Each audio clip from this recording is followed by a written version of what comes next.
C'est la dernière semaine de campagne pour les élections générales du 8 janvier 2023 au Bénin. En plus d'être inclusives, ces élections verront également l'entrée d'au moins 24 femmes parlementaires, soit près d'un quart des 109 députés qui siégeront à l'Assemblée nationale. Toutefois, ces derniers n'exercent que des pouvoirs provisoires. En effet, les prochains députés qui entreront en fonction à partir de février 2023 auront un mandat de 3 ans au lieu de 4 ans habituels. En effet, la dernière semaine de campagne pour le compte des législatives dimanche 8 janvier 2023 au Bénin est la semaine de tous les enjeux. Enjeux en termes de développement de stratégie de conquête de l'électorat, mais aussi en termes de velléité politique. Il s'agit entre autres également à travers ces velléités de l'entrée en lice de certains jokers des partis en lice, notamment avec les descentes de terrain de l'ex-président Boni Yayi, actuel président d'honneur du parti d'opposition Les Démocrates, mais également de Maître Adrien Oumbédi, ancien président du LES-Parti du Renouveau démocratique et membre fondateur de l'actuel parti UP,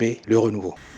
Pour ces élections législatives de 2023, s'il faut espérer moins d'irrégularités et de perturbations contrairement à 2019, l'un des défis sera le taux de participation. Il faut noter que le rappel des troupes ainsi que la campagne battue par certains de ces candidats très attendus qui finalement ne seront pas en ligne de départ augurent de ce que leur électorat et pourquoi pas même au-delà les militants et sympathisants vont se joindre à la cause de leur parti et contrairement à ce qui s'était observé avec la non-participation d'emblée de ce parti d'opposition, que l'engouement sera monstre le dimanche 8 janvier 2023 au sein des bureaux de vote. Dans la soirée du dimanche 8 janvier, on aura une idée sur l'engouement des Béninois à accomplir l'un de leurs devoirs citoyens, le vote. Les dernières législatives de 2019, marquées par des violences, avaient enregistré l'absence de l'opposition. À partir de 2026, les électeurs béninois désigneront le même jour, en janvier, leur maire et leurs députés. En avril, ils éliront leur président.